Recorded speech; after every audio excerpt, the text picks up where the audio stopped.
Oh man, I have been dying to do a video on these for a long time. So today we're talking about a somewhat obscure toy line from the 80s called Rocks and Bugs and Things. They were basically these rock creatures and these bugs, and it was this whole crazy thing about it. We'll get into it as we go along. So here's one right here, and you're probably thinking to yourself, Rob, that looks like one of those fake rocks that you put outside your front door and put a spare key in that you probably shouldn't use because you can easily point them out among other rocks because they're made of plastic. But you'd be wrong because once you flip the lever, ah, once you flip the lever, oh god, it's a monster. Look at that. Oh man. This this toy line, I had a couple when I was a kid, and I completely forgot what it was until I saw a picture of them online, and I was like, "Oh my god, I remember those." It's one of those toy lines. But yeah, this is Gravel Guts. He's this creepy reptile thing that looks like a rock, and he's got a little lever right here, and you hide him, and then he comes out ready to eat things. And yes, he does eat things. We'll talk about that in a second. Um, so basically, they were rock monsters, and there was a bunch of different ones, and I have some of them here. Here's one. This is Traposaurus, and he's this little like dinosaur rock monster, and he's got a lever that you can move his jaw with. Really cool. I love the design of these. These are really cool. There are quite a few of them. Unfortunately, I haven't been able to get a hold of much of many of them because they are, for one thing, pretty forgettable, and the other thing is when you do find someone who knows what they want a lot of money for them. But I did manage to get a couple for a decent price. Now, these two I actually had when I was younger, but I was able to get another one that I didn't have. This is Rockadile. Now, originally, Gravel Guts here was my favorite, but this one slowly became my favorite once I got to play with him a little bit. So you push the button, and his big old mouth opens up. Really cool. I like the design of it. It looks like a rock formation you'd see in the desert or something, but it's really cool. You just open it up, and he's got a mouth he can put stuff into. What I really like about this one, notice the eye right there. Look at that. That is awesome. That is really cool design. Yeah, I love these guys. Unfortunately, there's no way to keep them open, sadly. But that's cool. He looks good as either a rock or a monster. That's cool. So this was called Rocks and Bugs and Things. So here are the rocks, and of course they had bugs as well. Now the bugs are very, very hard to find. You'll see more of these two on eBay than anything. The bugs are a little bit more difficult to get a hold of, but I did get a hold of one. This one right here. This is called Evil Beetle. They all had cool names like Wicked Cricket and Scarpion and a bunch of other ones. Now the idea with this one is uh, this would be a soft plastic that you'd squeeze, and the mandibles would come out like that. Unfortunately, I guess due to age, it seems to have hardened over time. But the idea was this would come out, grab a thing, and then he'd fly off and eat it. Really cool. I would actually love to get more of these. The rocks. There were two other ones. There was one called Bloodstone, which I think is the scariest looking one of them all, and Shriekbeak. I think it was like a bird, rock bird or something like that. And there were, of course, a bunch of other the insect ones. Like I said, there was Wicked Cricket. There was a spider one. There was a whole bunch of other ones. I'll put up pictures just so you can see them. Unfortunate that this one doesn't seem to want to work right now, but that's okay. Just as a visual, I kind of like them. Now, here's the thing about this. These guys came with these little tiny, like, gremlin creatures called Mordals.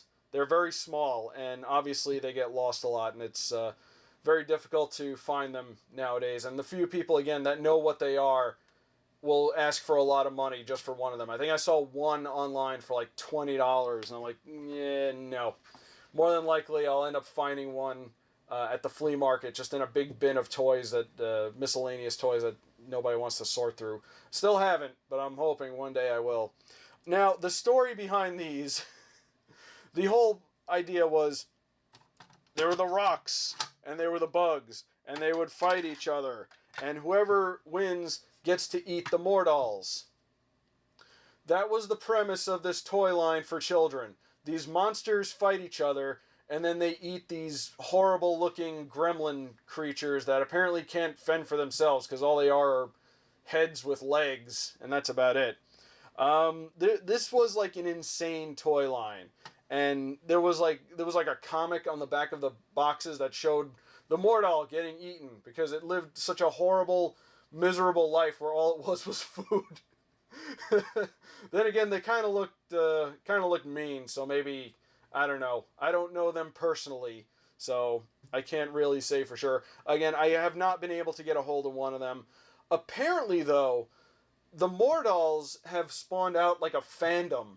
Like there's a whole like fan base behind the Mordals. Like there's fan-made comics where they go into like their backstory, like in the future where the rocks and bugs kill each other off, and it's just the Mordals. And there was even a toy maker online that I guess made like new molds of Mordals, and they would sell them in these nets and make them all different colors and everything. Apparently, they became really popular with like the toy collectors that would collect like Ultimate Muscle and Battle Beast and all the like little miniature toy line little figures that you can buy, and they would make new ones. And you know what? Even those are kind of hard to come by. I went to the site where you're supposed to buy them, and I couldn't find out how to buy them. I would love to get a hold of some of these just to add to the collection. So sadly, we don't have any Mordals to feed to these guys.